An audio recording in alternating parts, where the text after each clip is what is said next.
another great day in the neighborhoods, like I said in my short the other day. Um, the two Crimson Nations ruled the day once again, and our rivals shit the bed once again. Can't get any better than that, right? Last week you got Auburn shit in the bed, and I mean, hell, they've been shitting the bed for 2 weeks now because of Oklahoma.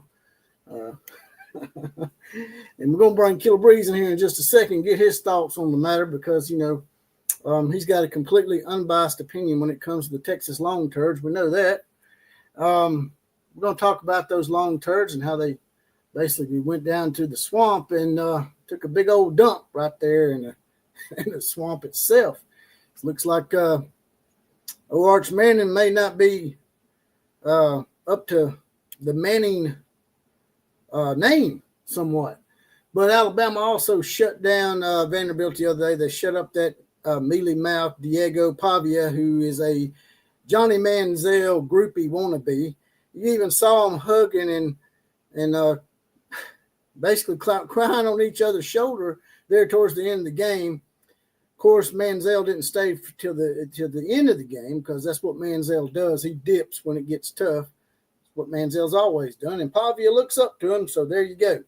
And we got a few clips of Diego and Johnny getting into it with the Alabama fans. I'll probably bring up some clips of Arch Manning probably crying and saying some stuff. Maybe even do a little AI take on what Arch Manning is really thinking subconsciously. We'll just go ahead and do our own AI version of that, as well as Oklahoma did what they were supposed to do yesterday. Yes, it wasn't the greatest first half, probably it was 23-0, but 44-0 with your backup quarterback and playing against a team that really don't inspire anybody. 44-0 is about what you would want anyway. And I also saw John Mateer over on the sidelines. I'm sure that didn't make Texas too happy either, while they were busy getting their ass handed to them by the Gators.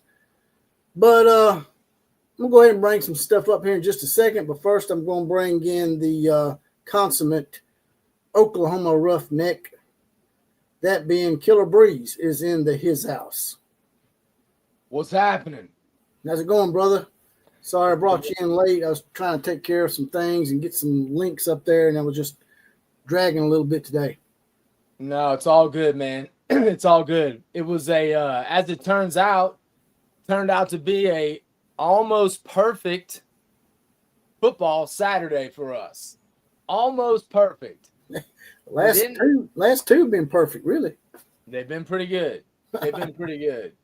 The Barn Monkeys were on a bye though, so it would have been nice to have an Auburn loss to go along with the two Crimson Nation wins and I think it serves Longhorns. I think it serves them right that they're off week. They have to sit around and stew about two losses that they attribute to you guys. It's all your fault, man. They lost to Oklahoma and then they turned around and lost to the all male cheerleaders. It's all y'all's fault, man. It's all y'all's fault. I was trolling them. I've been trolling them all week, going in every chat room I can go into, saying exactly that, saying, man, this is all Oklahoma's fault. They wouldn't have tricked us with that illegal play. But, again, great weekend. It was not illegal because it wasn't called as such. No, it was – no, they keep calling it illegal, though. And, but again, like I've said from the get-go, I still feel the same way. And I don't even really want to talk about it anymore. It's so ridiculous. But I don't feel bad one bit. If they ran it again, I'd be fine with it. As an outsider looking in, an unbiased outsider looking in, I'm sure you heard the chatter all week. Diego Pavia talking that shit, saying that not only was he going to beat Alabama, but it wasn't even going to be close if they played their game. Yeah. And he was right. It wasn't close because we covered the spread. Yeah. Because they were idiotic enough to start calling timeouts when they were down 2 scores with just a minute left to go. I mean, what do you want us to do at that point? You have to score then because they make you. But what do you think about all this? I mean, him and the Johnny Manziel thing, man. I mean, were you even privy to any of that? Did you see all that shit all week? It's weird. It's weird. It's Manziel is a strange guy to look up to. I mean, look, man, to each their own. You know, I wish nothing but the best for Manziel at this point. I hope he gets his act together. But that last documentary he did, and then I've seen him now on this podcast with Shannon Sharp and Chad Johnson, Ocho Cinco. And he's wearing the sunglasses inside and the chains around his neck.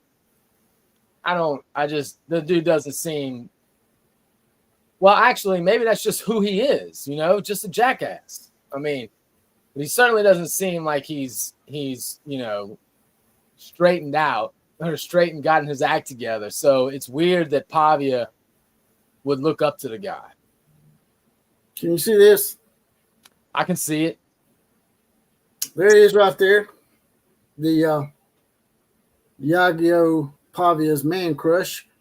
He's got the I don't know what kind of glasses those are on his face, man. Maybe he's trying to channel his inner Shannon Sharp, as you say, because it look like some Shannon Sharp ripoff glasses, right?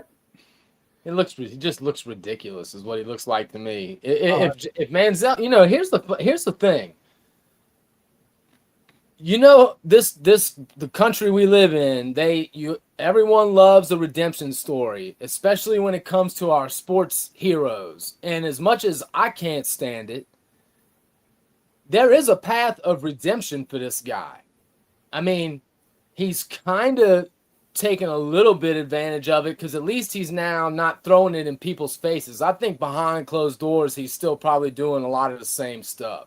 Well, let's check him out here. Let's see if he's changed any bit. It seems like him and Alabama fans seems like they got under his skin, man. And he's just like you would think he'd be able to ignore this kind of stuff, right? Yeah. But him being all famous and all. Let's see what he's got to say.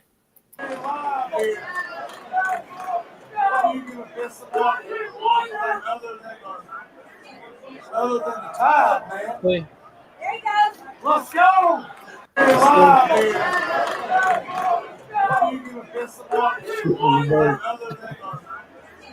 Other than the tide, man. There you go. Let's go. See what I'm saying? I mean, dude, to be jawing with some fans at a football game and you're striking the Heisman pose, like, dude, that's pathetic. That's ridiculous, man. The title of that video was Diego doesn't come through for Manziel. I mean, but to be acting like that at a college football game with fans and mouthing off, like, that's his problem, there would be a path of redemption for the guy if he would just be smart about it and quit acting like that and get his act together. People would forgive him. People would take him back, and he was a big enough story that clearly his name still has some cachet because people still give him chances. Well, how many times? Again, just a weird guy for Pavia to be looking up to. How many times has people overlooked Deion Sanders and given him numerous chances? I mean, his whole career. So yeah, like you said, you can be redeemed not once, not twice, three, maybe even 4 or 5 times. You can be redeemed. But if you keep doing shit like this, I mean, you're supposed to be above the fray. Yeah, you have to be above the fray. You have to be.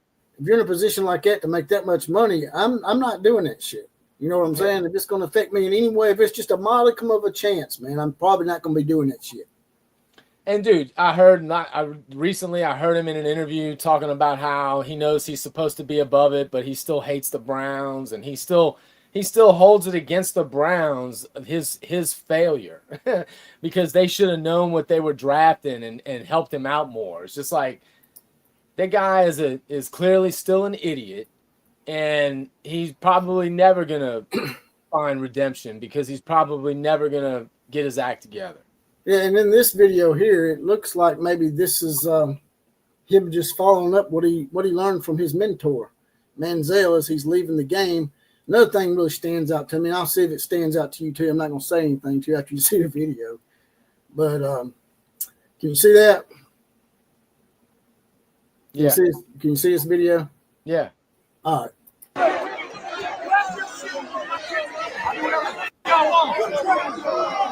do whatever I want. You talking to kids? You talking to kids? Shut the Where's your shit right now? Where's your shit? I'll do whatever I want. I'll do whatever I want. Well, You talking to kids? You talking to kids? Shut the Where's your shit right now? is that guy saying you're talking to the king? Is that what he's saying? Then I'm like, what the hell is that black dude coming in? He has to have someone take up for him because he can't come back with anything. He ain't got no smackability. He's just like, oh, I'll do whatever the F I want. Well, I guess you didn't. I guess you did do whatever the F you wanted, did you? Well, when your idol is Johnny Manziel, that doesn't surprise me. That's disappointing to see Pavia once again, to see Pavia acting that way. It's disappointing. You got to be above that, man. You just have to be. And here's the last thing I'll say about Manziel. When you F up as much as he did, you unfortunately have to just keep your mouth shut and just smile and apologize the rest of your life.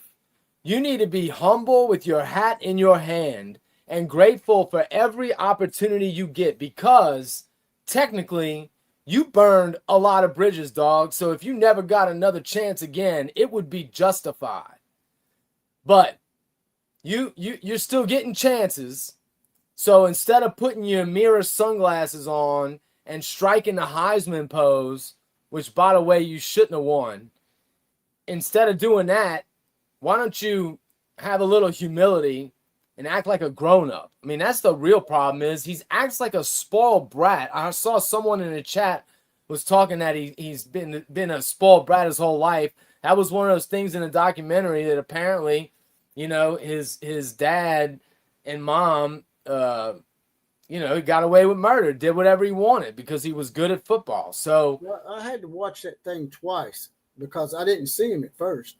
That's what stood out to me. I'm like, I didn't realize he was that short. I'm like, but all I saw was the blonde-headed dude, and I heard somebody chirping. I looked slightly to the right, and I'm like, holy shit, there he is. Yeah. Holy shit, man, like Frodo out there with the damn football uniform, like damn Lord of the damn Unringed or something. He got unringed. His ass got unringed. Let me see who was the first batter up today. Was it Thunder OU Sooner? He says Penn State and Texas are unranked. Who saw that coming at the beginning of the season? Oklahoma can't overlook Texas like Texas overlooked Florida. I don't think that's going to happen because of the rivalry and because, generally how Texas likes to talk shit to Oklahoma 365 days a year. I hope y'all beat the snot out of them for real. That would be detrimental to their season, and that would really break my heart if they were 3-3 in the middle of October. Well, let's just, something I was saying earlier to you offline. It's funny that this was the first time ever that Texas was ranked number one in the preseason. Number one preseason AP. First time ever. And now it looks like, and what's up, Joel Klatt? Now it looks like they're not even going to make the playoff, much less end the year at number one. So, it's and by the way, this is what they do. This is what Texas normally does, man. They normally overhyped and underperform. You said something to me about this offline, but and I'm not trying to say that we're Nostradamus or anything, but and people say, well, you're lying. You're just saying that because Texas lost. But no, see, with today's internet age, all you got to do is go back and look at our videos. Who was saying that Texas might lose to Florida regardless of the record, because it's in the swamp and they got a good defense? Yep. We've said it on this show multiple times. Talked about, Texas is over here running their mouths all preseason, acting like Oklahoma is just an afterthought for them, that they have arrived. It's official. And by the way, still no hardware to back it up. It's all just conjecture that they're this great team based on a last name and a brand. That's all it was. That's all it was. And no proof, no reason to believe, other than the Texas brand and the Manning last name. And he played at a very low-level school, like what was it, 2A school in Louisiana against very. I think Newman is 3A. Well, 3A, but that's still much better. He didn't even. It's not like he dominated at 3A. He didn't. I think they just figured a Manning can't lose. Calvin Glover said, "OU had about as many offensive yards as Merrimack versus Kent State." Not sure what that means, but maybe you do. What did that say? Alpha Dragon FTW says OU was using a backup with almost no experience. He's talking about the Oklahoma offense didn't get as many yards against Kent State as Merrimack did. Merrimack played Kent State earlier this year and had more offensive yards than Oklahoma. And Alpha Dragon Game said it was because y'all had a backup. Yeah, but even when you back up quarterback, you should probably put up more yards than Merrimack. Well, listen, here's the thing, the harsh reality of if we're going to jump into the Kent State game. Russell Neese sort of backs you up. Says, I would not want my brand affiliated with Johnny Manziel at all. That is strange. No, why would you? I mean, again, the guy is a laughing stock. Nobody takes Johnny Manziel seriously. A lot of people didn't take him serious when he was winning in college. And again, what he did in the NFL is really, man, it's a slap in the face to all the guys, all the professionals on that team. To come into the NFL, man, and get a chance to be the starting quarterback of any franchise. Granted, Cleveland sucks. Cleveland's a traditionally horrible franchise.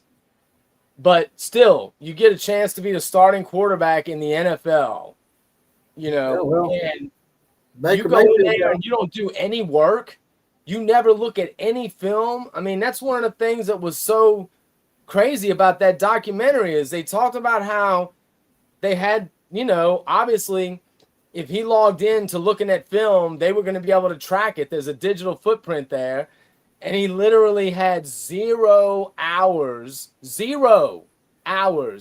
of film review in the NFL. He just figured he was just going to go wing it in the NFL. Man, if it would have been so hard. Like, I don't know how Joe Thomas didn't take him outside and just beat his ass one day. Just beat his ass and dare him to go turn him in. Hey, if y'all don't mind, smash that like button. We were lagging a little bit today in the viewership. Y'all just jump out and smash the like button real quick. It'll help out more than you know. It don't take but 2 or 3 seconds to do that. And also share it out to your friends. And if you hadn't subscribed to the channel already, go ahead. Also, you want to make a donation to the show, you'll see a scroll down here. It says money $sign JPC316 on Cash App. We're taking donations that way because I've been demonetized for resharing Charlie Kirk videos. I'm going to go ahead and bring up a picture for you real quick and make that. This came up on my phone today.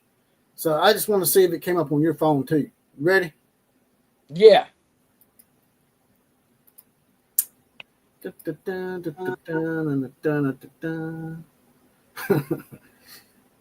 this one it. Oh, that's not it. There we go right there. This come up on my phone today. Did anybody else have this come up on their phone? I think maybe in the multi-chat, maybe Zach had shared this with us, or maybe it was Calvin Glover. I think it came up on their phone too, but here it is. You see it? Well, holy mother of God. By the way, that's another thing I talked about on this show. I'll believe Penn State when I see it. And once again, my eyes ain't lying to me. They are just like they've always been. As soon as they have to play, like, I don't know how they won a playoff game last year. I really don't. I that's what shocked me more than they played anything SMU.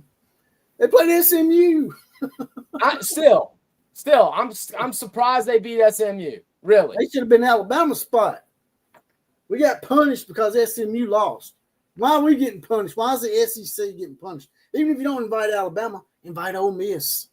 You know, Ole Miss handled South Carolina, and oh man, I ain't gonna get on that. I ain't gonna get on that shit. But yeah, potential fraud. It goes to show you how little so many of these experts know. I mean, again, Joel Klatt, that put out his what is it? Their top fraud, three, two of their top three is gone. Yeah, he's calling Oklahoma a fraud because without Mateer, there's no way they're going to win. So he doesn't have Oklahoma even making the playoff. He still has Texas as the number 4 seed. It's just like a guy. I mean, but anyway, think about how many people talked about Penn State, Texas, and Clemson as being, dude, like the best teams. Not just potential championship teams, but just built better than anyone else. If I don't know how many times I heard, and they all just start repeating each other, but if I don't know how many times I heard about how Clemson is probably the best, the most balanced team on the offense and defense. Got so many NFL draft picks on the team. Really? Who's drafting Cade Klubnik? Well, Clemson can thank Bill Belichick in North Carolina for being on their schedule, because if there's one place that's more of a shit show than any place, it's North Carolina and Bill Belichick. I knew that shit wasn't gonna work out when they signed him, man. I'm like, y'all serious? He can't come to college football this late in his life and expect to be a success. No. I just don't see it, man. He's too late in life. He's never been a head coach at the college level and recruited or any of that shit. Nope. No, but I don't think he recruit. Does he recruit? I mean, does he do anything other than have people come to him or get on a Zoom and say some things here and there? Like, does he do any recruiting? He probably pimps his girlfriend out like Dan Mullen does his wife. She's a bunny humper. She goes around kissing all the players on the mouth. That is probably the case. He does pimp her out, but still. Crazy Anime is in the house. He's a Gator fan, by the way. Crazy Anime Gamer are one of our lone Gator fans is in the house. Congratulations, brother. And I know Killer Breeze and Oklahoma people really appreciate y'all spoiling Arch Manning's road game debut. He says Manziel's what, 34? He apparently acted like a spoiled brat most of his life. I hope he changes, but it doesn't seem like he will. Then again, it's not like I keep up with celebrity news. Well, the thing that sucks is that the one downside of Florida taking care of business on Saturday is that now College Game Day is not going to go to Dallas. And I think if Texas would have won that game and actually won it fairly convincingly, I think next week Game Day would have been in Dallas. But that's not going to happen because now Texas is outside of the – dude, I don't even think Texas is in the others receiving votes portion of the poll. 1989, what's up, man? Turd Ferguson, what's happening? Calvin Glover said that black guy in the video, you wonder what he was saying. He said, I believe he said you're talking to a kid. I have an exception to that, too. That they're not kids, man. For people to say that shit, it's bullshit. It just enables them to do stuff. If you're 18 years old and you can vote for the president of the United States and serve in the war and kill people, you're not a kid. So The guy talking shit to him and him saying he's a kid, that's not an excuse, man. He run his mouth all week about how they were going to win the national championship and how they were going to blow Alabama out. So he ain't no kid. No, he's not a kid. He runs his mouth like an adult, so he should be treated like an adult. And he's been in college for 7 years now, so he's probably about 25 years old. So he's definitely not a kid. No. 1989 says, guys, Arch doesn't seem interested in winning games. He seemed checked out of the game by halftime. He definitely does not have good body language. I mean, that's a fact. He kind of looks mildly retarded. Is that fair? I mean, you know, sometimes he looks a little ridiculous on the sideline. He just has this dumb look on his face. That's an insult to all retarded people. Just so you know. Oh, that is true. He does look. He's got a strange look on him. Johnny Johns is in the house. What's up? What's up, Johnny? Yeah, it would have been nice to have a top 10 matchup. They would have overhyped Texas. They would have bumped them up in the rankings. They're not even ranked from what Calvin said. I think it was Calvin. Somebody posted, or might have been Thunder OU Sooner, that Texas is not ranked anymore. No, they're out of the top. That's what I said. They're out of the top 25 now. They fell 6. They're not even in the others receiving votes, dude. They're not in that portion of the poll. Nobody gave them a vote. This horse shit, man. Oh, I got another picture real quick. Y'all might have saw the thumbnail, but I'm going to share it anyway. Hold up. Let me bring it up real quick. I don't know if you saw the thumbnail or not at the beginning of the show, but I thought it was pretty sweet. I'm using my phone's AI now, man. This thing can do wonders. All I gotta do is say some shit into it, and it comes up with a picture for me. I said Alabama loudmouth gets shut down by Alabama, and Texas shits the bed against Florida, and this is what it gave me right here. You see that? Not yet. Hold on. Here it comes. There it is. Let me see if I can enlarge that so y'all can see Texas and what's on top of their head. Crazy Anime Gamer will probably want a copy of this. See if you can you see it now? Oh, yeah. Texas Longhorns shit the bed. Oops, there they are. Oh, look at that. Are those diapers, or is that toilet paper around the jerseys? It looks like diapers to me. It looks like he wet his diaper just a little bit, man. And there's Alabama consuming the loudmouth Vanderbilt on the side over there. Crazy Anime Gamer 3 is loving your thumbnail. Yeah, I'll send you a copy of that, brother, if you want me to. My email, by the way, if y'all ever want to contact me by email, is jesseclark425@gmail.com. You need to have that Gator taking a big old bite out of that Longhorns ass is what you need to do, because that's what they did. The score makes it look closer than the game actually was. Yeah, they were pretty much whipping that ass the whole game, to be honest with you. Yeah, they were. They absolutely were. You know, but again, man, not surprised. I mean, we talked about it. You know, this is what Texas has 0 wins over Power 4 teams so far this year. 0. In fact, sounds like con time. You know, con time ain't won one Power 4 game yet. No, he still ain't won a Power 4 game yet without Sakazulu Sanders and Travis Hunter. He lost yesterday too, didn't he? Didn't he lose to Cincinnati?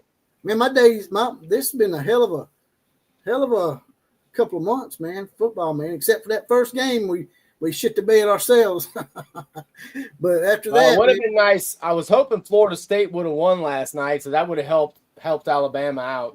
Miami almost choked that shit away, but Miami ended up it was 28-3 in the fourth, and they come back and made it 28-22. Yeah, I had turned the game off by that time. What did they start? Did you watch it? Yeah, I watched it, man. I watched it. They were onside kicking the ball early in the fourth quarter, and Carson Beck just wasn't doing anything, just like he used to do when they played Alabama. When it gets in the fourth quarter, Carson Beck sometimes he just chokes, man. He chokes for whatever reason. So yeah, disappears. Yeah, it was a great Saturday. I mean, they got ranked 19th in the coaches poll. I don't really take much stock in the coaches poll because they don't really vote. They get someone else to do it for them. Yeah, it's not really a great poll. And now to be fair, the AP poll these days is a little nuts itself. Not that it's ever been great, but it doesn't seem. I mean, man, they got people voting now in the AP poll that just had no business voting. You know. And they had, I think it was a viral video showing this some female writer out on the West Coast who's got an AP vote, who actually moved Florida up 2 spots after they lost a game, and tried to actually instead of just admitting she didn't look, she clearly just voted before she saw the outcome of games. She just automatically assumed Florida was going to win. And they lost to South Florida. Wasn't it South Florida that beat them? And she somehow doesn't have them in even getting a vote, and she moves Florida up. So that's what's going on in the AP. I don't know how much greater the AP can't take it seriously. They need to give the votes to some common Joes out there like me and you. Give us it would be better than that. It would be better than some all that. And the only reason she's even got a vote, you know why. The only reason she's even got a vote is to be politically correct and say that you got a bunch of female voters. That's right. It's just dumb, man. It's just dumb. There are some female announcers out there that I think are decent. There's this one girl that's on SEC now. She was on with Gene Chizik the other day. She's real knowledgeable. I can't remember her name. And Laura Rutledge seems to be real knowledgeable because, of course, her husband was, he played for Alabama, I think. Dude, I don't think that a female can't be a good sports journalist or reporter. There's not many of them, though. You're right. A lot of them, you can tell it's like a forced issue. Yeah, that's what I'm saying. Yeah, that's my point. But don't force a bunch of people that have no business, like the Asian chick on ESPN. I don't really watch ESPN that much anymore. Hey, but man. Mia Kine or whatever her name is. She's a dumbass. That's a Nagasaki egg roll hire, man. Yeah, well, Japanese American. She needs to go work in that league because she don't know shit about the NFL. She needs to be covering the LFL. Yeah, Lingerie football league. Yeah, maybe. That might be more her. That might be more up her alley. I'm hearing through the grapevine, getting some messages that Arch Manning actually tuned into the show here, and he heard what you were saying about him, so he's held a press conference just for you, Killer Breeze. You want to hear what he's got to say to you? Yeah, let's hear it. I don't think he appreciates your mouth, man. Let's see it. All right.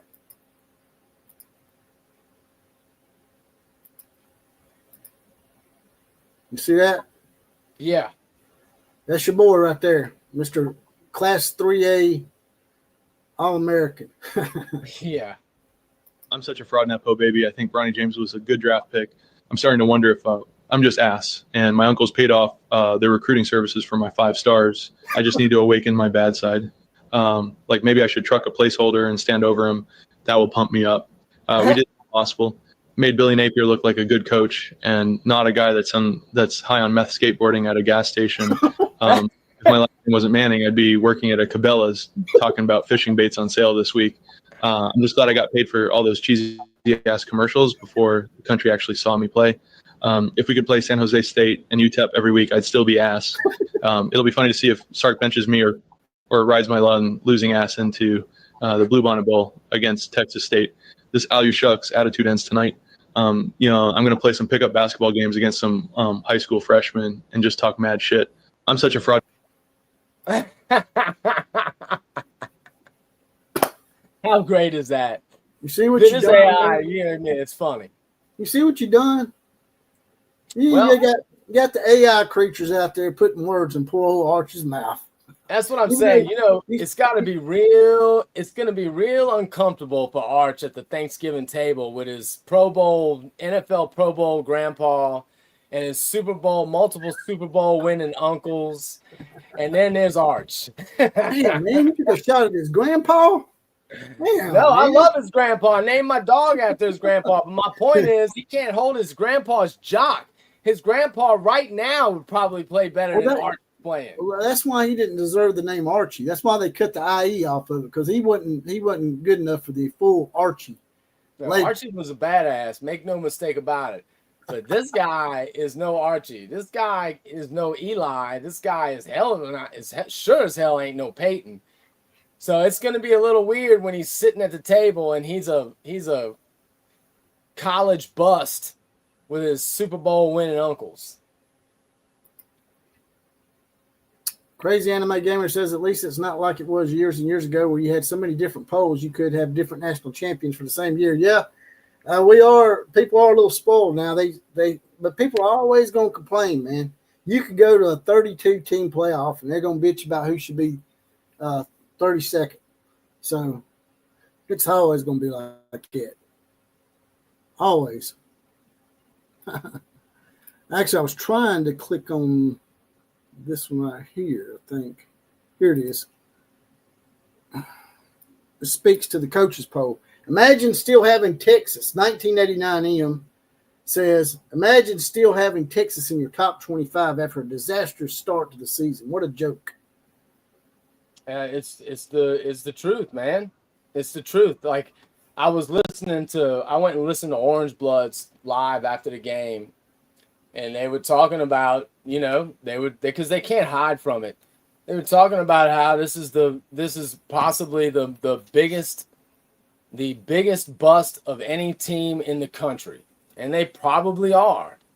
I don't know. Penn State and Clemson are right there, but Texas was the preseason number one.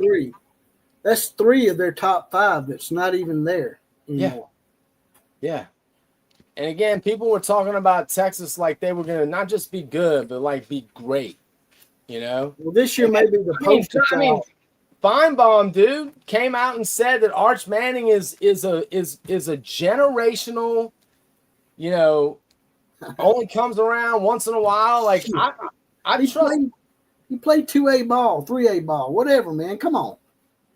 Yeah, that I'm sure John is right. So they probably are I'm sure they are 2A. But my point is, professionals that have a pretty good reputation, like I believe Feinbaum knows what he's talking about most of the time, but he was so off, and he wasn't the only one. A lot of people were talking about Arch is gonna, was the second coming of Peyton himself. And this season alone should be a poster child for why you should wait until October to release any polls. Everybody should just be playing games, and then in October, you start the AP poll. I agree. That'll never happen, but I totally agree. The polling, it's just like when they come out with the college football playoff poll, or when they used to come out with the playoff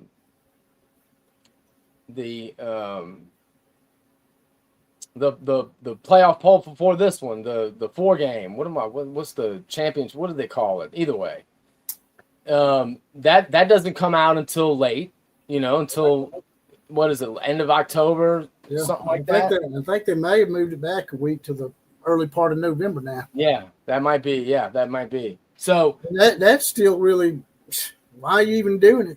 It's not the final week. Why not they just do it for TV ratings is all they're doing it for. I mean, man, the last few years in particular, which makes sense because ever since they moved to 4 teams and now that they're at 12, I mean, the more teams that you add in it, the more teams that have a chance of getting in. So those last few weeks, dude, it changes every week who's making it in and who's not, because the upsets get crazy. So there's going to be so much movement in the last 3 weeks of November that, it makes no sense to come out really much longer before that. Johnny John says, absolutely. Archie, Peyton, and Eli all won Super Bowls against Brady. They all made the family proud. I guess Manning family was due for a bust. Well, Archie comes from the loins of Cooper, who didn't make it. But I think he got hurt in high school or something. I think Killabreeze actually told me he got hurt. Cooper Manning. No, Cooper got hurt in college, man. He had a degenerative. His spinal column was too narrow, and it was just going to keep getting narrower. I'm pretty sure, if I remember correctly, and he got hit in fact, I don't know if he even played one game at Ole Miss. I think maybe he got hurt in like, or maybe he rode the bench for his freshman year, and then he got hurt in the fall camp or spring camp of, I don't know, something like that. But he got hurt in college and just couldn't play again. He did seem like a decent athlete, but he was a wide receiver, so I don't know, I don't know how fast I don't know much about how good he actually was, but he did go to Ole Miss on scholarship, and but he wasn't a quarterback. He said, Cooper Manning was a wide receiver, but he never played in one game. Yeah, he got hurt. He got hurt when they were at practice or before the season, I guess. But he was on campus when he got hurt, and was a neck injury, and he just couldn't play again without risking being paralyzed. 1989 MR resident Michigan Wolverine says the long turds are in a lot of trouble. Looking pretty bad for them. Well, and this is what the Longhorn fans do. You know, when they're bad, you won't see them. They won't come out. They won't run them out. They don't, you know, they just tuck their tail and then they just run and stay away from the chats. You know, you won't see any of that. Again, it's just so funny to me because they're always just so confident. I mean, you know, the last few years with OU being on a down stretch and them having one of the better stretches that they've had in a while, which is kind of funny considering they haven't really won anything, and this is still one of the best 3 or 4 year runs they've had in their history. You know, it's just kind of funny how you know, here we are. And they're not even, you know, they're not even close to being good. Their season is probably over. I mean, the likelihood that they run the table is almost zero. So that's what they'd have to do just to finish 10-2. So this is probably an 8-4 Texas team, maybe 7-5. Oh, how the tables have turned. And the SEC did everything they could to try to give it to Texas. Gave them the cupcake schedule, hooked them up, you know. Calvin Glover made a comment, and I accidentally took it off the screen, but he was saying that even if y'all do beat Texas this week, they're going to be shouting 49-0. They're going to hold on to that shit for a while. Oh, yeah. So even though we all know Oklahoma was pretty much eviscerated the first couple of years that Brent Venables there, the fact that Oklahoma's shown the patience to let this guy have a fair chance to do what he's got to do. And this year's not over yet. He could still be in hot water if he starts losing a bunch of games. But right now it looks like Oklahoma made the right call. Well, first of all, if Oklahoma wins, that means Venables will be 2-2 against Texas in his first 4 years. That ain't bad. And what's annoying, though, is that Texas, if Oklahoma beats that ass, you know, and goes on to look like what is going to inevitably happen, have a better season, they're going to act like Oklahoma is just new. This is just new for us. That they've somehow in their mind that they've been great the last 30 years, and that Oklahoma, oh, you guys, you know, they'll act like this is something new. When what's really happening is things are shifting back into their natural order, which is Oklahoma here, Texas here. Yeah, like I said, it's a good thing they had a head start on Oklahoma. They did the same thing to my team, Alabama. Way back in the day, there used to be a conference called the Southland Conference in the 1910s and 20s, and Texas beat us like 6 or 7 times. And so Alabama has a really bad record against Texas. We're like 2-8. But a lot of those wins were in the 1910s, back when football was barely learning how to pass the ball because, you know, you didn't have the forward pass till 1907. So they run up a few games back then. They still count, but at the same time, it just looks like a matter of time before Oklahoma's going to catch Texas in the overall series. Go back and look at the last 75 years. I mean, you know, it's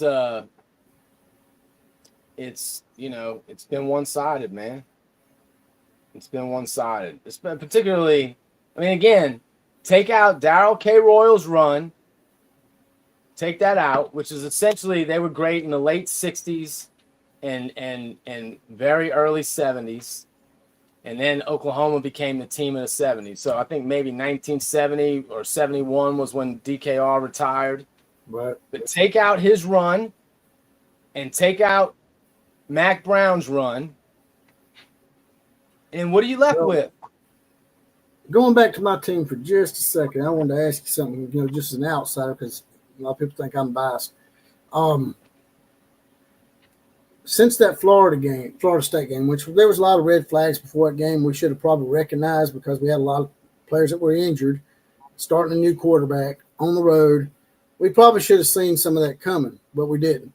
That's what we did. We just overreact sometimes as football fans or don't really take things into account.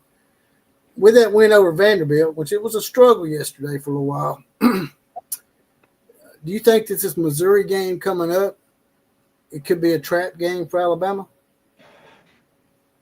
I don't know, man, because I feel like I think Alabama winning over Vanderbilt was just like, okay, we're back to normal here. I don't know that it was a huge emotional win for them. Do you think it was? Well, the Vanderbilt game was really embarrassing for us last year. If we'd lost to them again, it would have really been embarrassing. I think getting that win, because that loss last year, I think, is what caused the whole thing to spiral out of control a little bit. And I think what's crazy is, we're saying this about Vanderbilt because me and you growing up, Vanderbilt was a given. Beating Vanderbilt wasn't nothing. But Absolutely. beating Vanderbilt yesterday because of what happened last year, I think is more significant than probably these next two. Well, not next two games. I think Tennessee's 2 weeks from now. But this next game against Missouri, I think the Vanderbilt win meant more to Alabama than beating Missouri. And so I'm just worried, Alabama's going to be looking ahead to Tennessee or something. And I'm hoping that's not the case. I'm thinking that since they got that horrific loss erased a little bit, that maybe they're, like you said, maybe they're concentrating a little bit better. The Florida State loss early on, that included, it might have rung a bell a little bit. Maybe we won't overlook teams like Missouri. I mean, look, man, Vanderbilt, in all seriousness, is not a bad team. They're a legit team, So the fact that Alabama might have struggled a little bit early on, I think I texted you early on in both games saying, like, man, the Crimson Nations ain't looking too hot right now. But the fact that they struggled a little bit, I mean, it's not like they struggled against a bad team, So they won convincingly. They covered the spread. And I think they got laser focused back after the embarrassing loss to Florida State. Because it wasn't just losing to Florida State. It was kind of how they lost. The game was not super close. And it was actually close in the fourth quarter. We got back 24-17. A lot of people don't realize that, but you know what I'm saying. Like it was shocking that it wasn't close before that. If they hadn't been 2-10 the year before, I don't think people would have acted like that. Because if Florida State was coming off that 13-1 season, I think that's right. I think you're right. Like automatically assuming, even Ryan Williams said it, that they didn't take Florida State seriously because they were 2-10 last year. But with the transfer portal, man, you can't go by that. They flipped that whole team. It wasn't the same 2-10 team. They flipped it. No, I mean that's a fair point. 100%. The Florida State being 2-10 had an impact on what they probably thought they needed to prepare for coming into the game. Nobody expected Florida State to have a good year last year. So, but yeah, I think that's what got Bama back in line. We're gonna find out. I'm very curious to see this Alabama Missouri game because, man, they've been hyping up Missouri, lately too, and Alabama did get something back this week. We got our running game back. That guy, Jam Miller rushed for over 100 yards, and he wasn't in that game against Florida State. So that was another thing that we really didn't pay attention to that we should have. 1989M says, I'm impressed with Alabama's offensive backfield. They've held up against top competition. If I was a Bama fan, I'd be comfy in my trust in those guys. We weren't that good early on. Now that we got Jam Miller back, maybe that'll help us with Missouri in one of those stupid 11 a.m. games, which I don't like. Calvin Glover made mention of something that I'm not really sure about, but I can find it again. Anyway, Calvin Glover said that, is he tripping or has Missouri played their first 5 games at home? Here it is. I think they have 5 straight home games. Not sure. And then he says Missouri has had 7 straight home games going back to November. This will make 8 straight home games in a row. Well, that's crazy. I don't know how they're trying to help Missouri and Texas for some reason. Well, Missouri, again, I just want to see how legit they are. You know, statistically, they've got a very good defense. I haven't watched really any Missouri football this year, so I don't know. I don't put, you know, I openly admit I hate Missouri. It's always impossible for me to think that they have a legitimately good team, even though I know they have. They just don't. I just don't see them as an equivalent football program at all, and certainly not to Alabama. So I'm curious to see how this game goes. But no, I don't see it as that much of a trap game. I feel like Missouri is not flying under the radar. So I feel like Bama probably, you know, is going to confidently go into the game, but not overlook them. I just hate the 11 a.m. games. I hate them. Yeah, they're terrible.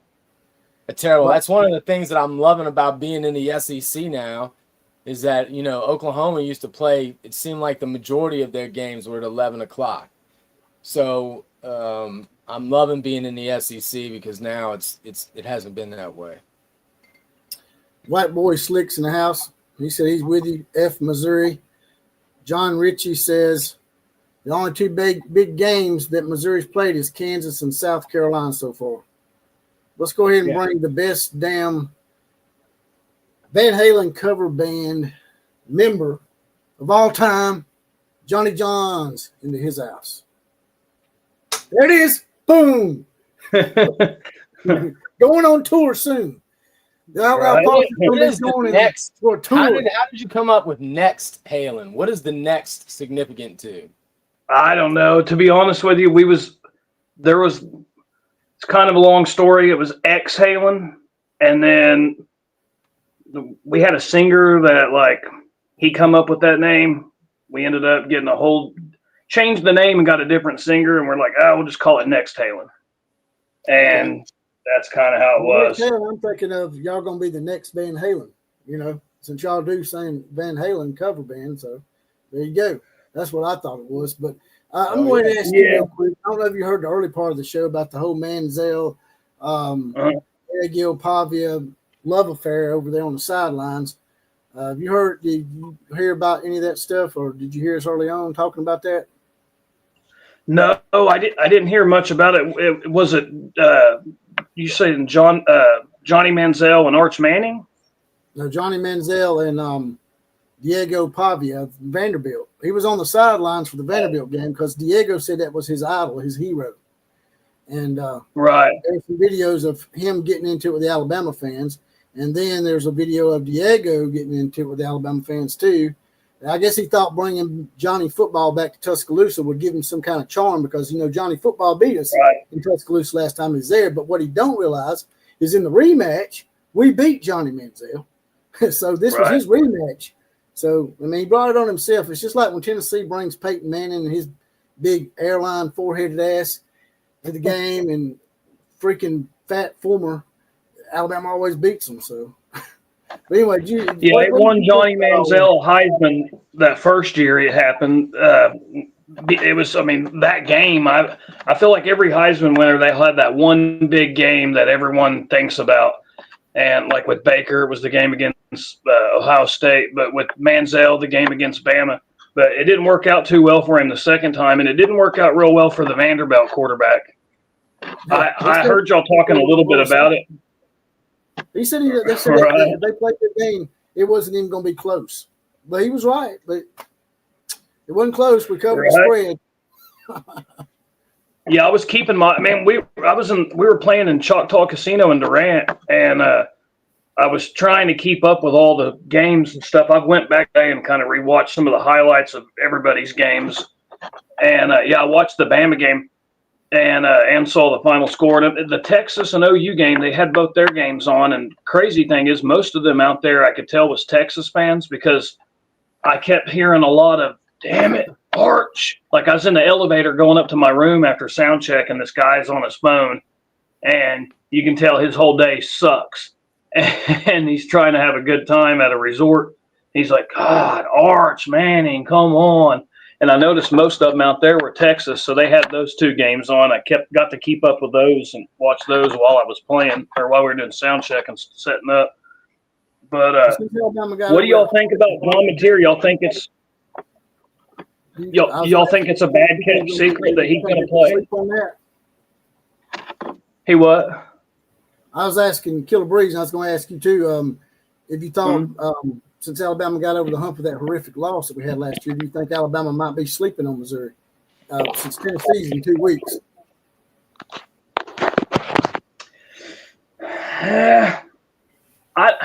The thing about Kalen DeBoer is it's like he's really good in those big games, but sometimes he'll sleep on some of them games he's supposed to win.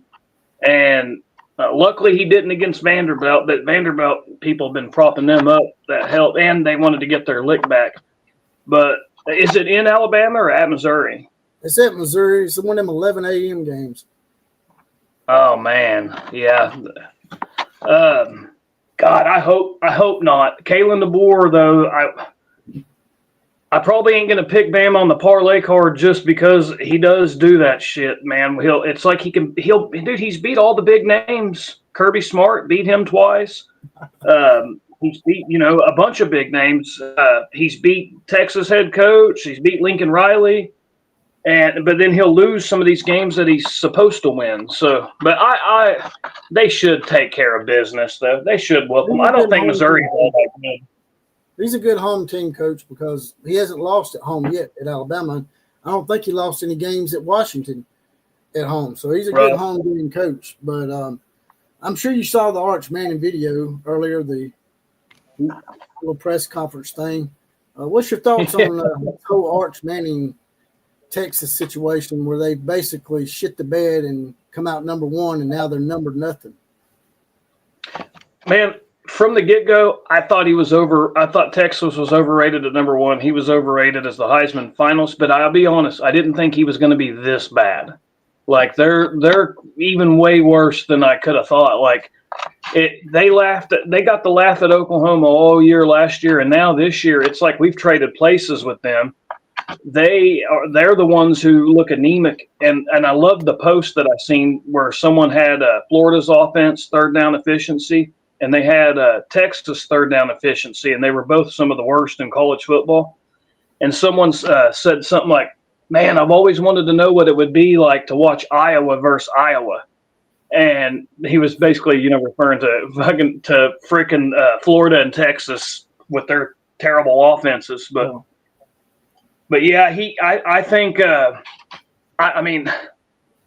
feel like on one hand, I'm like, dude, I hope they don't put the backup in. Of course, it'll be against us, and hopefully they don't have a backup. I feel like anybody could.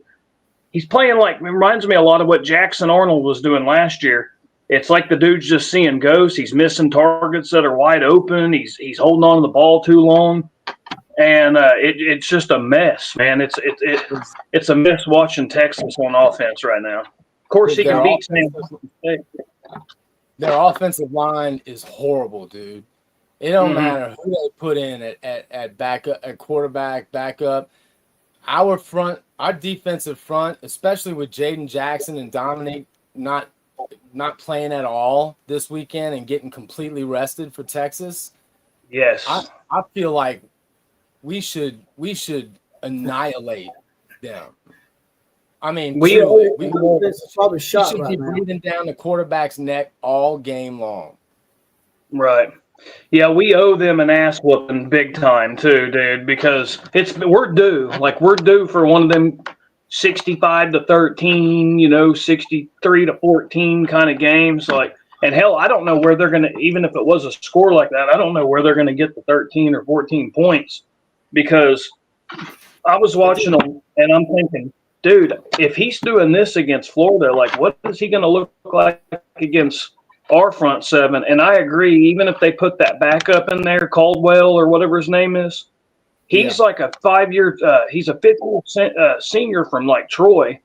I'm going to guess he wasn't like, I don't know why you transfer your last year to come and be a backup for, at the time, the guy was supposed to be the Heisman front runner or betting favorite for the Heisman. Why would you transfer if you're not that, if if you're, worth your marbles at all, why are you transferring to a school on your very last year you got to play somewhere that you're going to be the backup? So he must. I'm guessing he's a Casey Thompson type situation. I don't really know. I haven't looked too much into it other than he got in the game. He was where? He got in the game there towards the end. Arch Manning's helmet came off. Oh, did he? He had to come in the game, Uh-huh. and he actually passed for a first down on like 4th and 12 or something.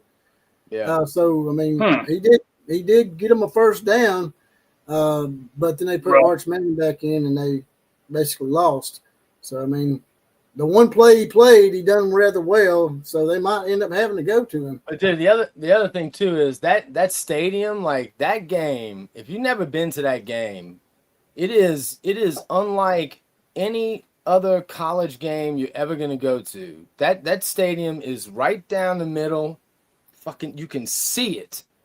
Burnt orange, crimson, right down the middle. It is 50-50, and it is loud as hell. And on the field, dude, it's crazy. So, and can you imagine? Because going back to something you said, Johnny, saying is Mateer playing the worst kept secret going right now. I really feel like he's gonna play.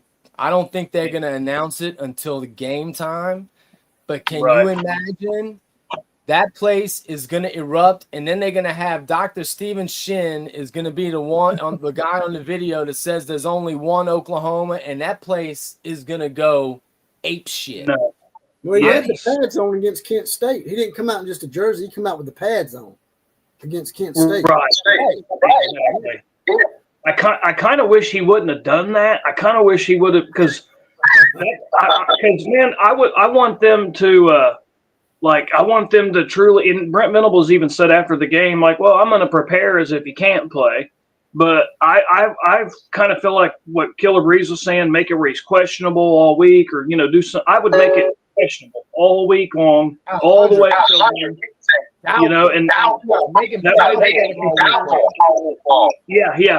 make him make him doubtful, and then maybe on the very last one, make him questionable and say it's a game time decision. Now, if you're Texas, he's playing, and I haven't talked to any Texas fans that don't think the same. That like there was some Texas fans I was talking to, and they were saying, yeah, I think he's gonna try to play at least, but I don't think the thumb injury. I'm thinking maybe it wasn't quite as bad as everybody thought initially. And because he did play the whole game with that whatever the hell it was. I mean, they still haven't really said exactly what it was. I mean, I've heard some people say, yeah, it was a fractured bone in his thumb, and then I've heard people say, no, it actually ended up not being as bad as we thought. And then when the reports first come out, they're like, oh, he broke a bone in his throwing hand, and I think he did break a bone in his hand. Yeah, but he it wasn't that bad. It wasn't that bad. He ripped the ball. Right. You're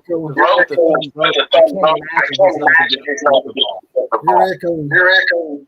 Killer Breeze. It's not me. I think it's Johnny. Somebody's echoing. Is it me? I'm not sure. Man, I had to restart this phone. Hey, I know what I'm going to do. I got this thing.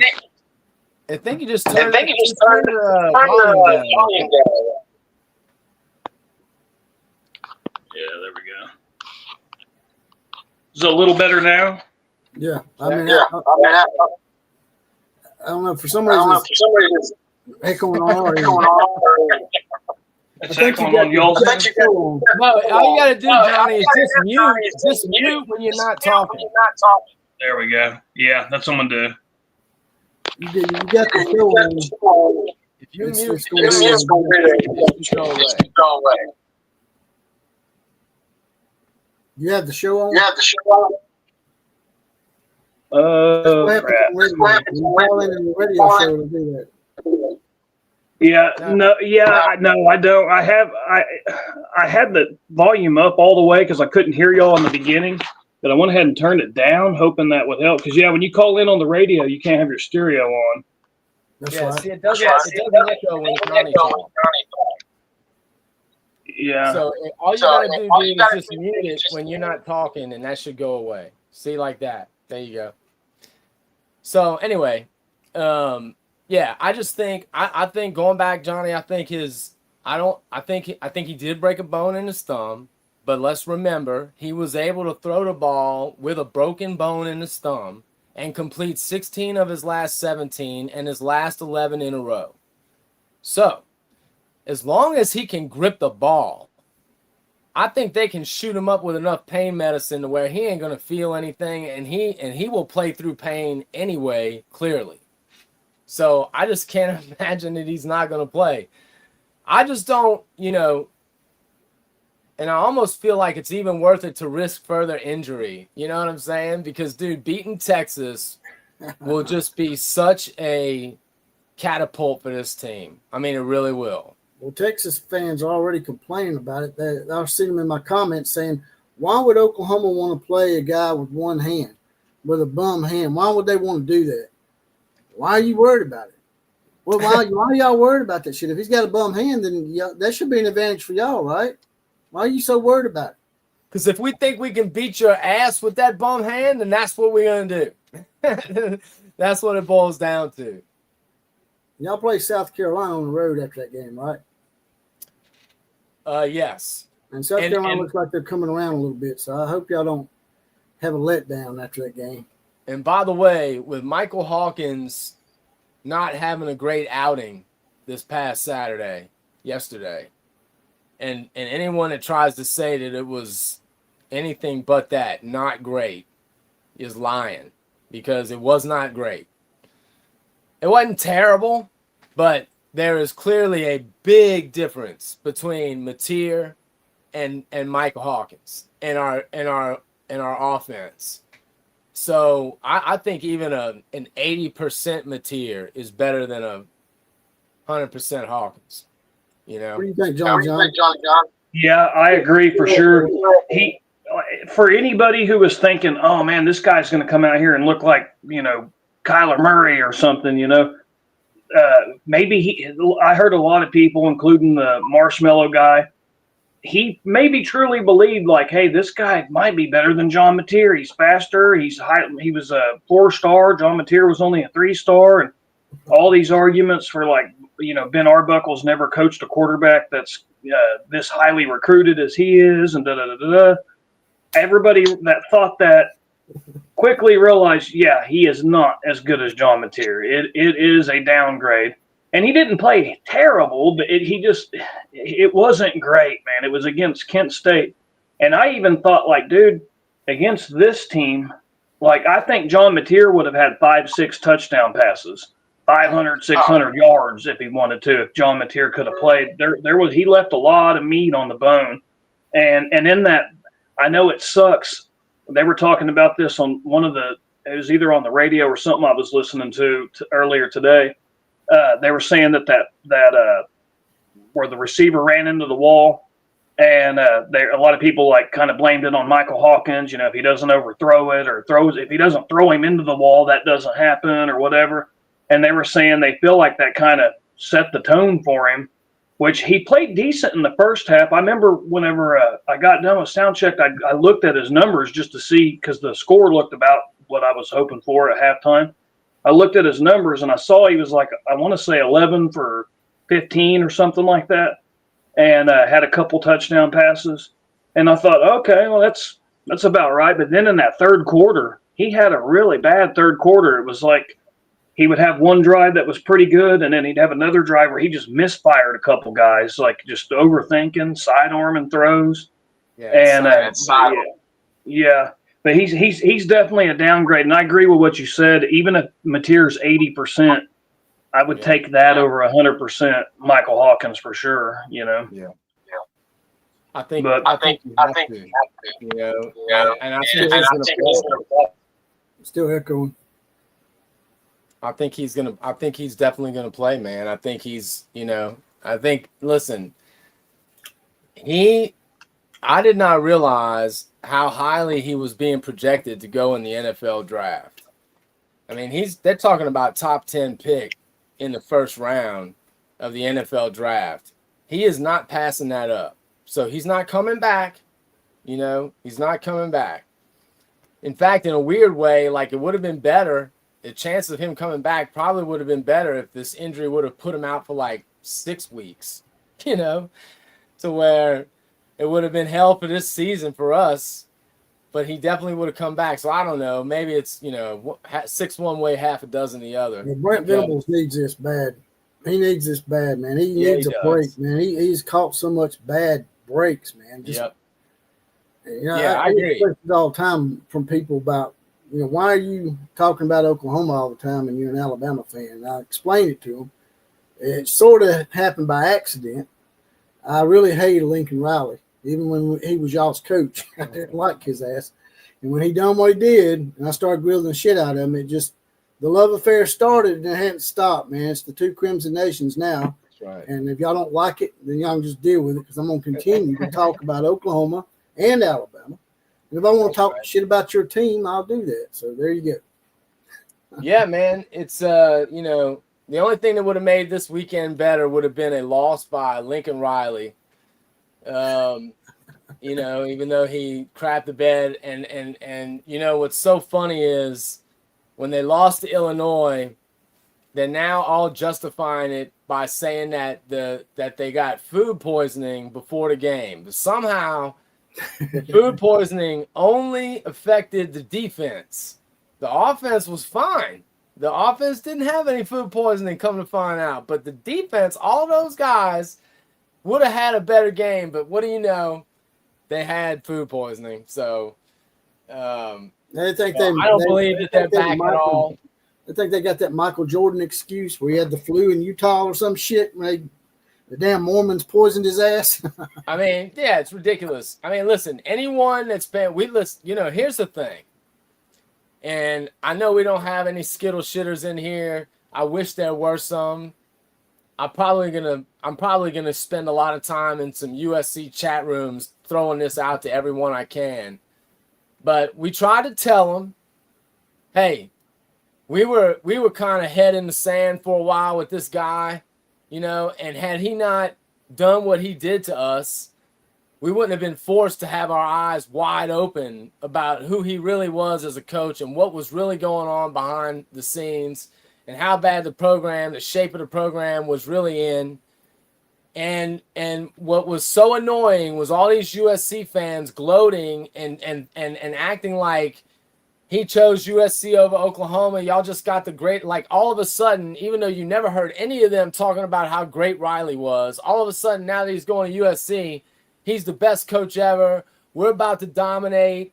You know, you guys got Brent Venables, and then we go 6-7 in the first year. They're all laughing. Clearly, ha, ha, ha. We're one game away from going to the Pac-12 championship and all of that, right? And now look where we are.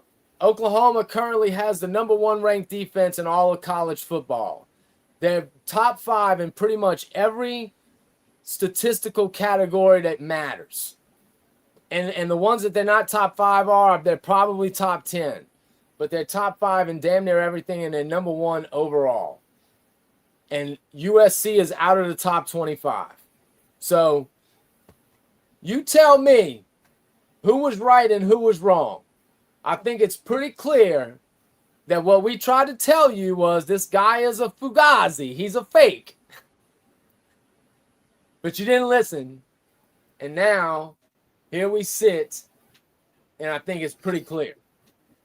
So, Johnny Johns, if he doesn't play, if Mateer doesn't play for some reason, what do you think the keys are for Oklahoma to win that game without him?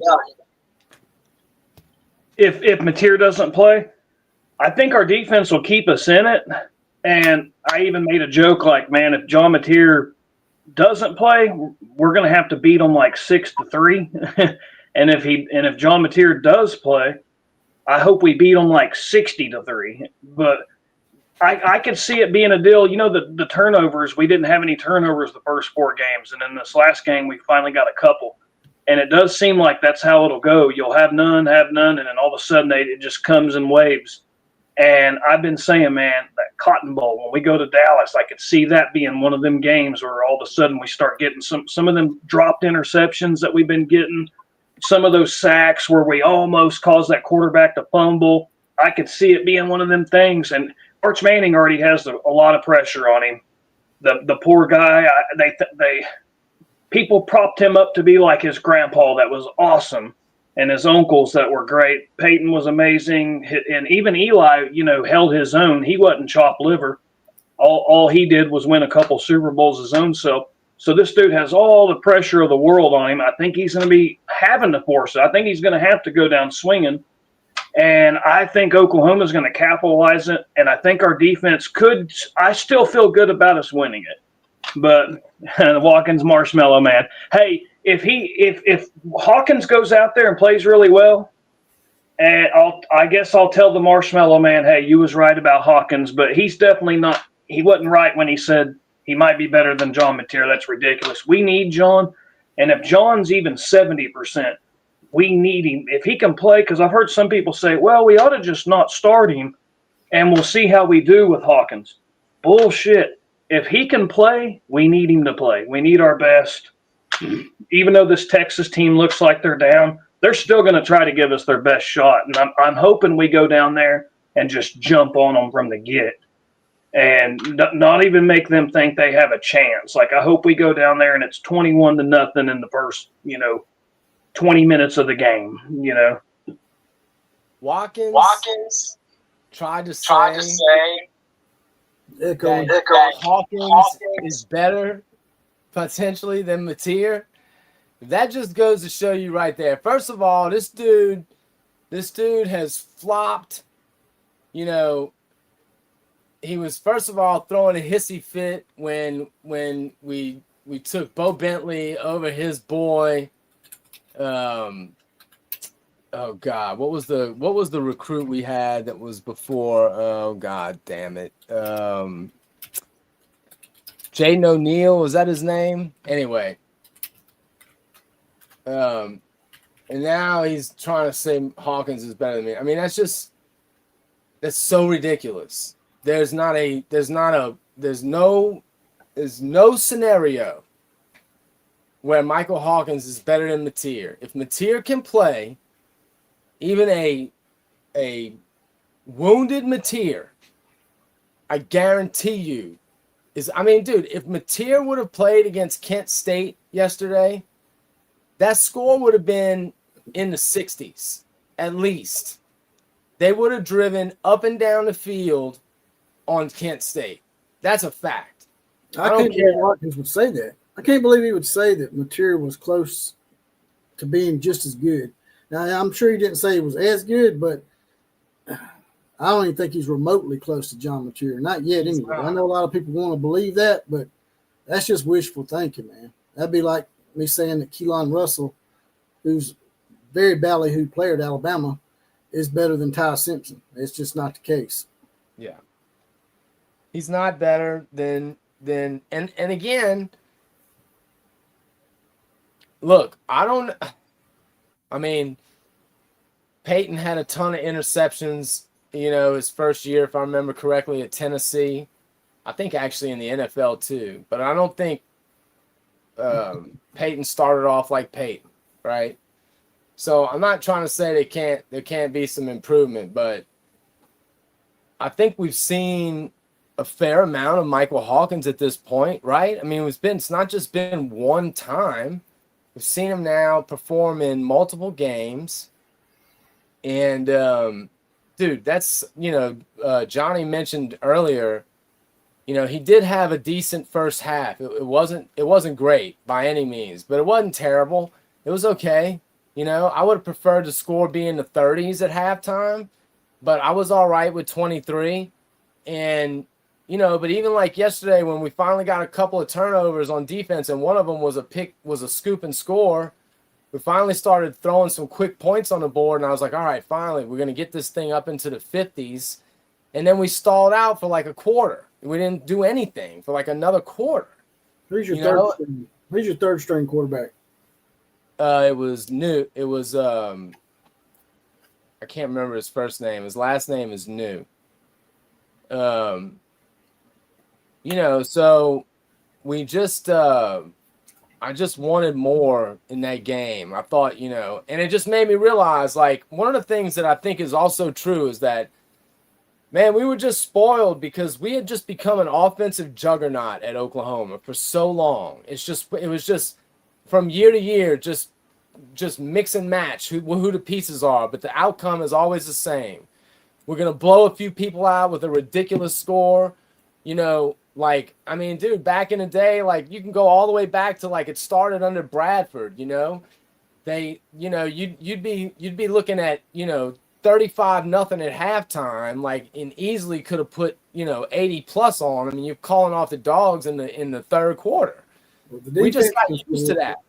If the defense is able to score and the offense gets John Mateer backs, I don't think anybody wants to play Oklahoma.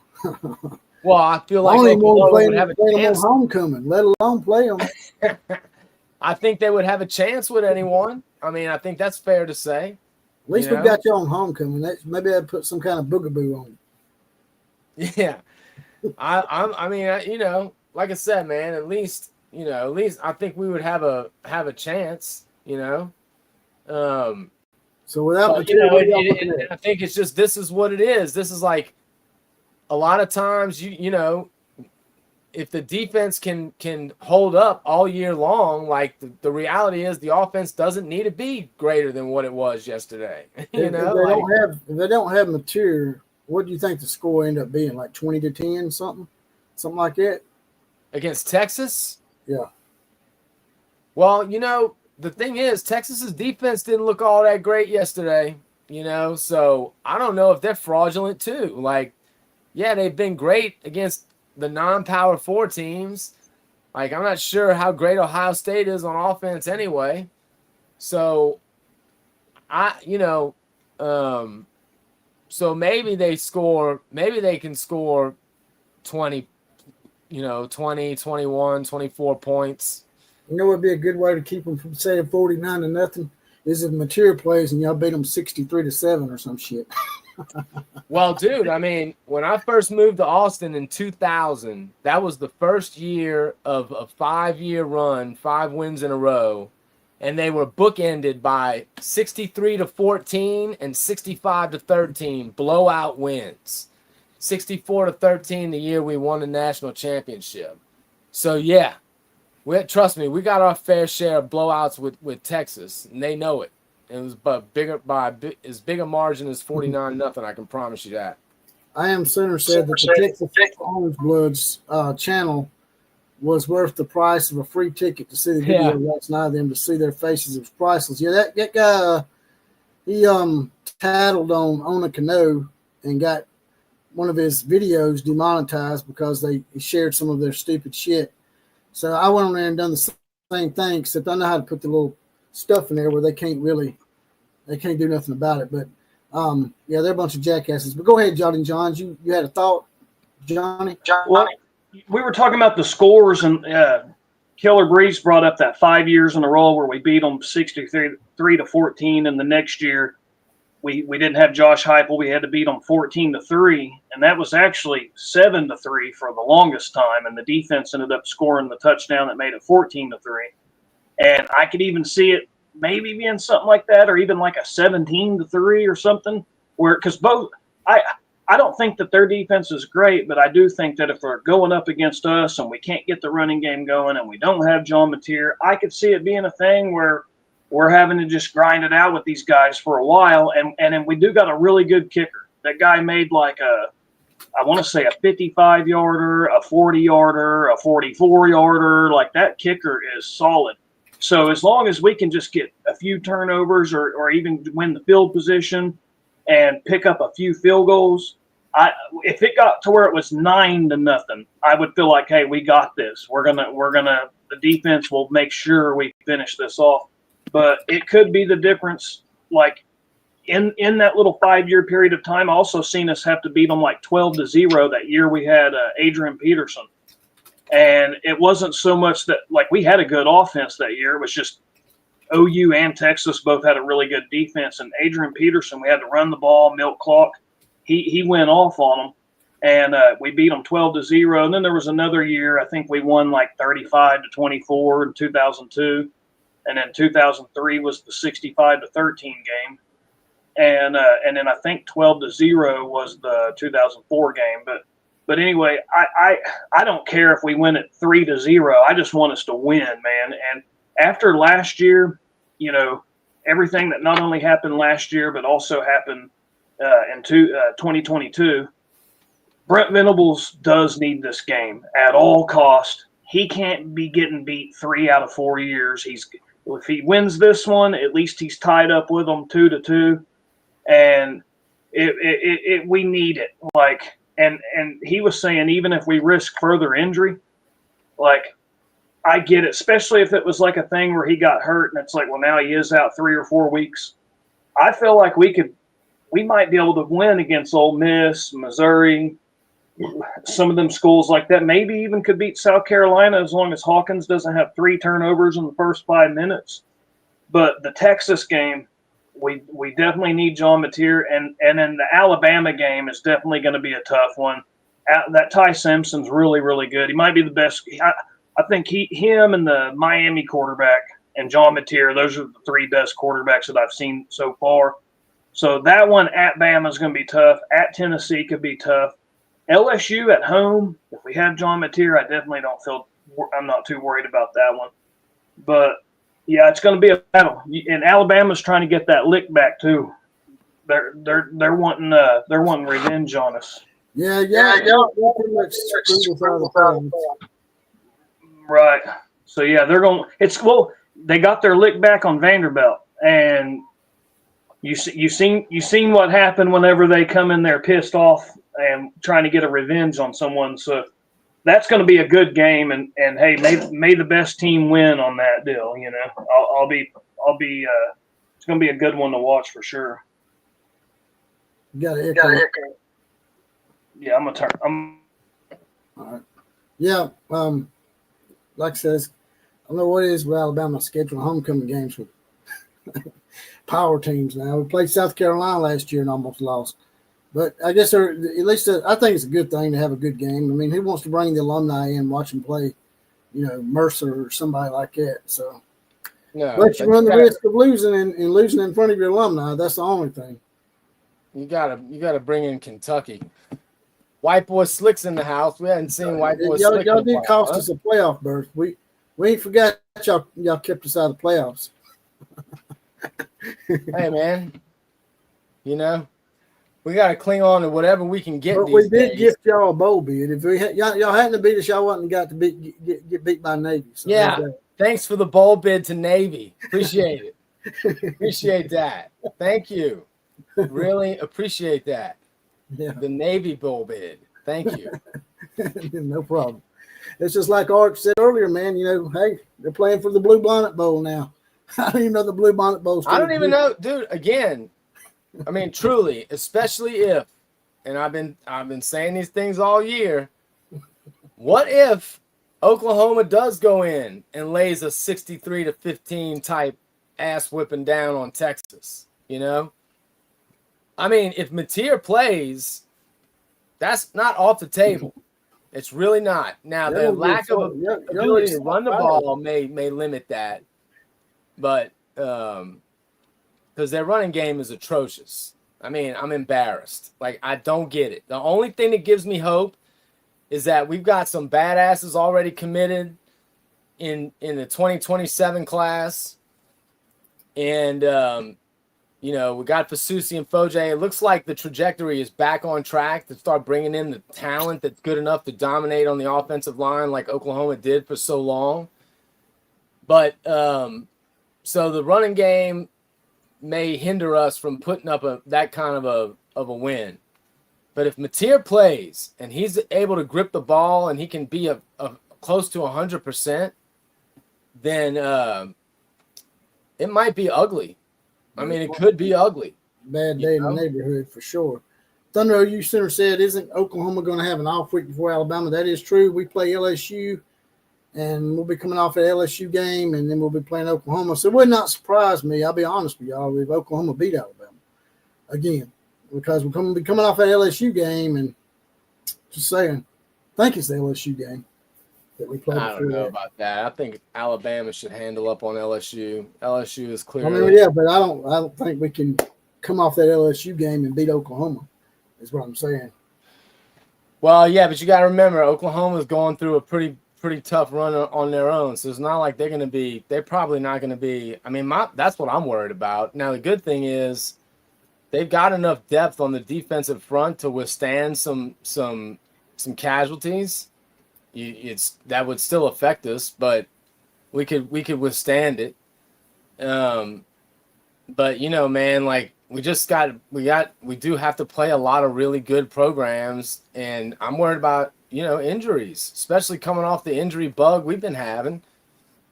But man, if they can stay healthy, the defense, if they can continue to play at this high level, and if Mateer comes back, then man, sky's the limit.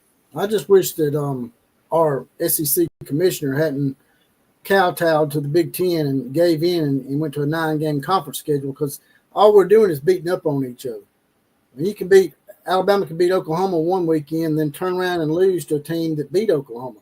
Say Oklahoma beats Florida, right? Or not Florida, but Auburn. Y'all beat Auburn. We could beat Oklahoma, who beat Auburn, and then turn around the next week and lose to Auburn, who beat Oklahoma. Because the SEC is like the NFL light. And that's why I don't think we should have to play 9 conference games.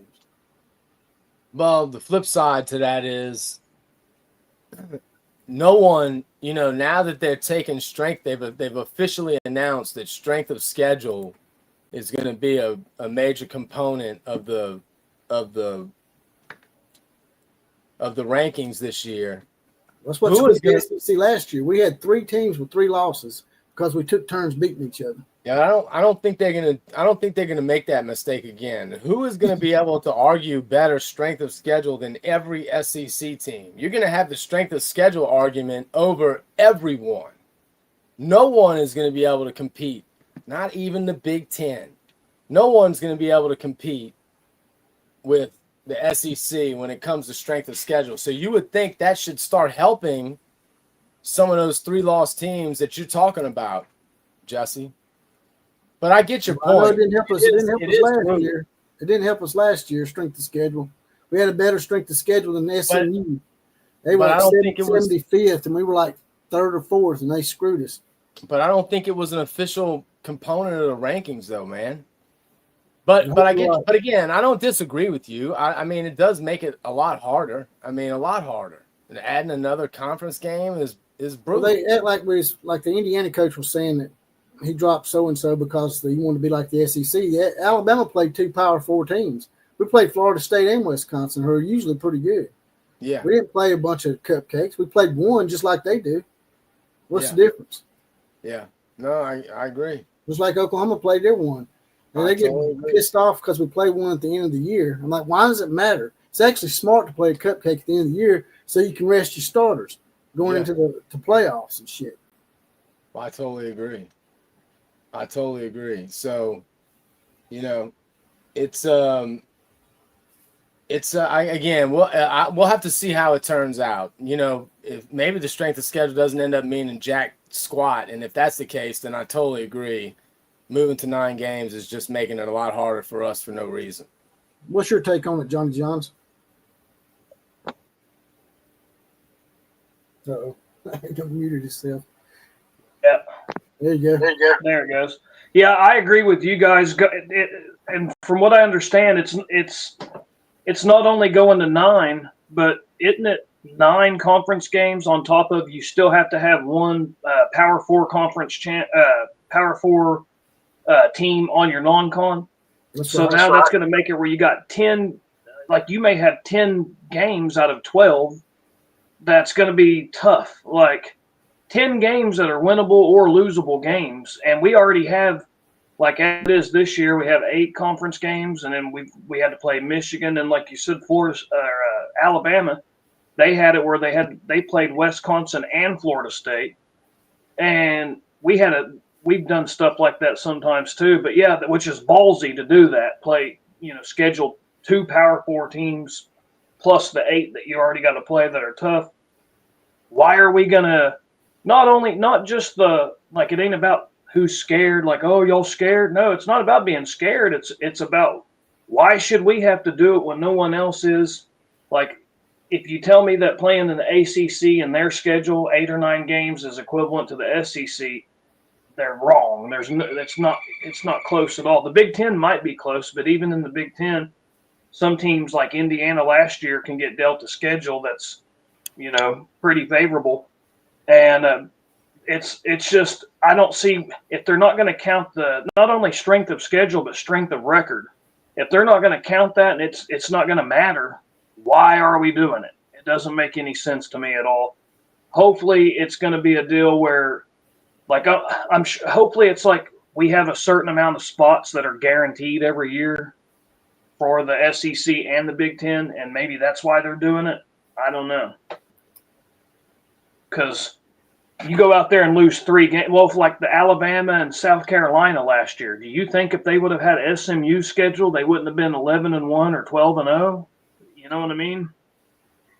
But I get it. It's a bunch of hypothetical games that we have to try to talk about, and I know that sucks because, and I've heard people say that they're like, well, what's going to suck is we got to hear everybody talk about all these hypothetical games that Alabama would have won or wouldn't have won, or South Carolina would have won or wouldn't have won. But it's like, yeah, you got to understand why almost every college football fan looked at that and said, do you really think Alabama's record would have been 3 losses if they had the SMU and the Clemson schedule? I don't. I think they would have been 11-1 or 12-0 and with that schedule, Any of those teams, right? any of those teams would have probably had a much better record. South Carolina, Ole Miss, Alabama all had 3 losses, and they're all right there together. Even teams that were having trouble with injuries like Oklahoma would have probably had many more wins had they been in the ACC or even the Big 12 for that matter. Yeah, hey, and that's another thing, that the wear and tear that you put on your roster also, that's the other bad thing about it.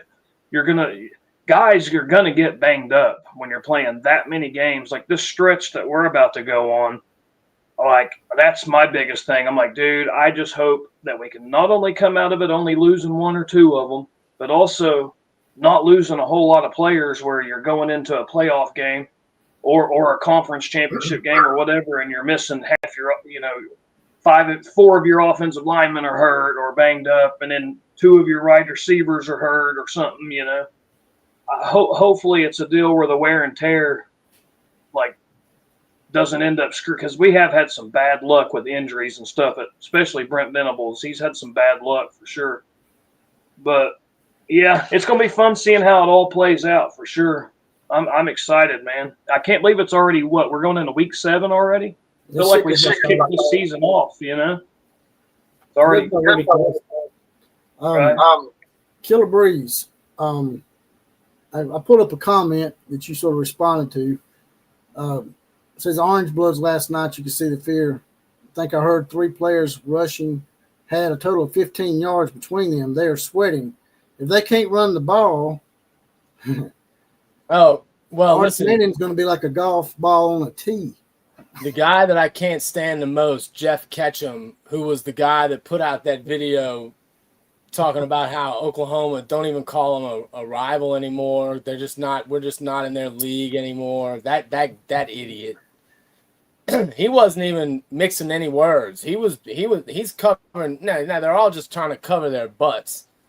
But he was basically saying like OU was going to beat their heads in, And I mean, man, based on the way that Texas is playing, like that's fair. You know what I mean? But I know better. The game is always close, So it's always going to be. What's that? Not always. It's 49. Not always, but I mean the point is, I've seen plenty enough times where the team that should win the game does not win the game. I've seen that happen on both sides. Yeah. Plenty. Well, I've seen y'all run the score up on them a couple times too. Y'all got them pretty good. Times. You said the 63 to 14 game or something? 63 to 14 and 65 to 13. But but at the end of the day, I thought the way the game was shaping up was that I never believed in Arch Manning. So I was never worried. And I also knew that they lost NFL talent on the offensive line that they didn't try to replace in the portal, which surprised a lot of people, including me.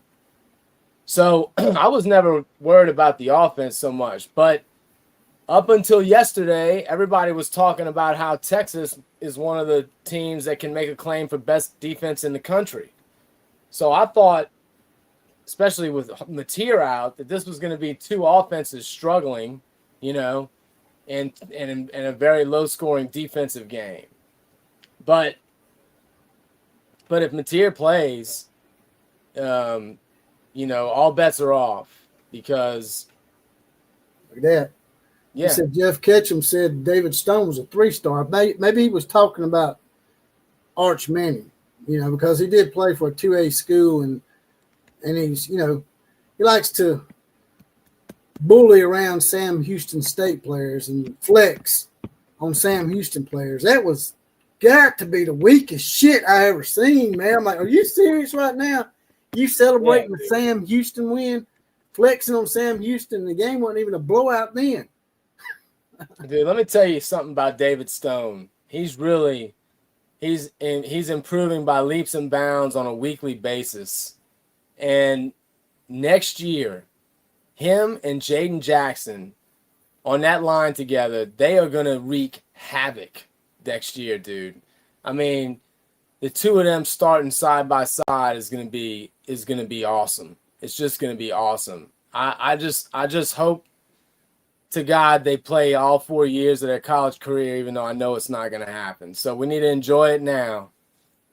But man, those guys David Stone is amazing. And he was absolutely he was a unanimous 5-star, a composite. What's your take on old Jeff Ketchum, Johnny Johns? He was definitely wrong on the David Stone deal. David Stone was a 5-star, and man, he really is coming into his own. I don't know where he come up with that. David was a 5-star on every like he was unanimous. Rivals 247, ESPN, On 3, they all had him as a 5-star. And maybe he got names mixed up or something. Maybe he was referring to Jaden Jackson because Jaden Jackson, he was a 3-star on some of them and a 4-star on others. And I think what happened is a lot of people believed they're, Oklahoma and Ohio State and Texas and maybe Bama. I haven't looked. I do know for sure Texas, Ohio State, and Oklahoma offered Jaden Jackson, and a lot of people believed, well, they're just offering him so that way they can get David Stone. And then all of a sudden he shows up and he's just as good as him. But this year they both look awesome. Them dudes are nasty for sure. It's exciting watching them. One thing I wanted to also say before I forget, Killer Breeze was talking about the OU Texas game and how many times we've seen like a bad Texas team can come in and still give a good, like Baker Mayfield years. We had, and then the Jalen Hurts year, Texas wasn't really all that good and came in and still gave us a good game. And then there's been times where like the better team don't always win. And I know it sounds like they're not close because we talk about the 65-13 and the 49-0s that like they get. OU will smoke Texas when they get the chance, and Texas will smoke us when they have the chance. But for every 49-0, 65-13, for every one of those, you have like 6 or 7 games where, like the triple overtime game, like the Dylan Gabriel last second, with seconds left on the clock, throws a touchdown to beat them. The Caleb Williams game where we win, last second. We had to come back and win it or whatever, and then like the game where it was 7-3. So for every big blowout where OU smokes them or they smoke us, there's 7 or 8 years in a row where it is a really good game. And sometimes it don't even matter. Like I remember that year, I think they had Swoop at quarterback, and we had Baker, I believe, and they were not. We were thinking like, oh, this could be a 63-14. Like I really felt like it was going to be one of the mass